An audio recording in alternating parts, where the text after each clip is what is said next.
Assalamualaikum warahmatullahi wabarakatuh. Salam sejahtera bagi kita semua. Salam merdeka belajar, salam merdeka mengajar. Jangan skip karena ada yang menarik setelah yang satu ini. Halo anak-anak hebat, berjumpa lagi bersama Bapak dan Hendrik.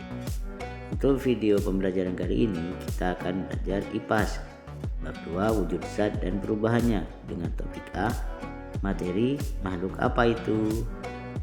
Dengan tujuan pembelajaran, pertama mengenali materi dan karakteristiknya.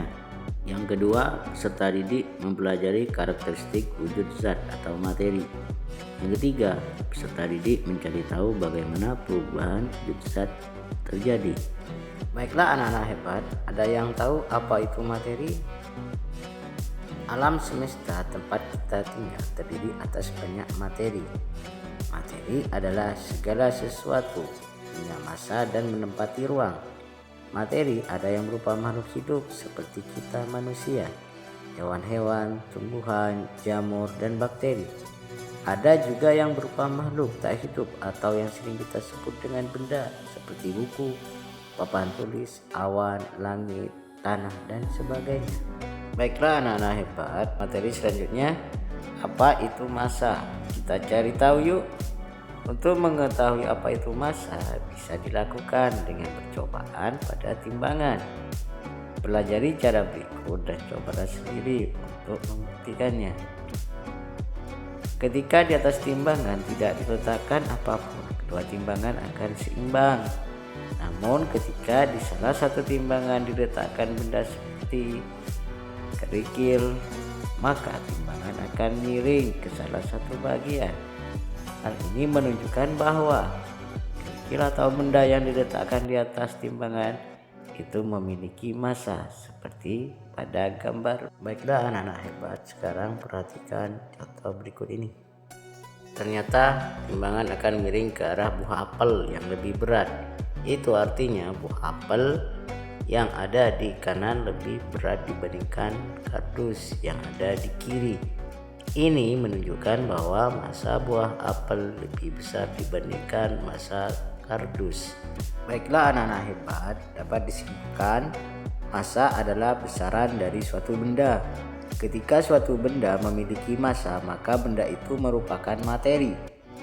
Massa suatu benda bisa berbeda dengan massa benda lain. Misalnya massa satu butir telur tentu berbeda dengan massa satu potong baju. Selanjutnya, perbedaan massa yang berbeda pada suatu benda dengan benda yang lain disebabkan oleh banyaknya jumlah zat pada benda tersebut. Misalnya, jika kalian memiliki sebuah botol plastik dan sebuah botol kaca atau gelas plastik dan gelas kaca, meskipun sama-sama botol atau gelas, tetapi keduanya memiliki massa yang berbeda. Botol kaca atau gelas kaca memiliki jumlah zat yang lebih banyak dibandingkan botol atau gelas plastik. Akibatnya botol atau gelas kaca massanya lebih besar dibandingkan botol atau gelas plastik. Baiklah anak-anak hebat, selanjutnya ciri-ciri materi adalah memiliki volume. Selain memiliki massa, ciri-ciri dari materi adalah menempati ruang. Maksudnya setiap materi pasti memiliki ukuran tertentu. Misalnya air yang bisa disimpan di dalam gelas atau botol, udara yang bisa memenuhi paru-paru kita atau ruangan. Dengan kata lain, materi juga memiliki volume tertentu. Hubungan massa dan volume mirip seperti massa. Volume adalah ukuran banyaknya jumlah zat. Bedanya adalah biasanya massa digunakan untuk mengukur banyaknya zat padat, sedangkan volume biasanya digunakan untuk mengukur banyaknya zat cair seperti air, minuman, oli, dan lain sebagainya. Baiklah anak-anak hebat, selanjutnya untuk mengukur volume kita bisa menggunakan alat ukur seperti gelas ukur, yakni sebuah gelas yang di dalamnya terdapat ukuran-ukuran tertentu. Ukuran volume bisa dinyatakan dalam mililiter yang disimbolkan dengan tulisan ml dan liter yang disimbolkan dengan huruf L. Selanjutnya, sesuatu disebut materi jika menempati ruang tertentu. atau dalam bahasa lain memiliki volume tertentu. Biasanya semakin besar volume suatu cairan, jumlah zatnya semakin banyak. Semakin banyak jumlah zatnya, biasanya masanya lebih besar. Jadi bisa disimpulkan bahwa massa dan volume sering berkaitan. Lalu perlu diingat pula bahwa setiap materi pasti memiliki massa dan memiliki volume. Berikutnya ringkasan materi.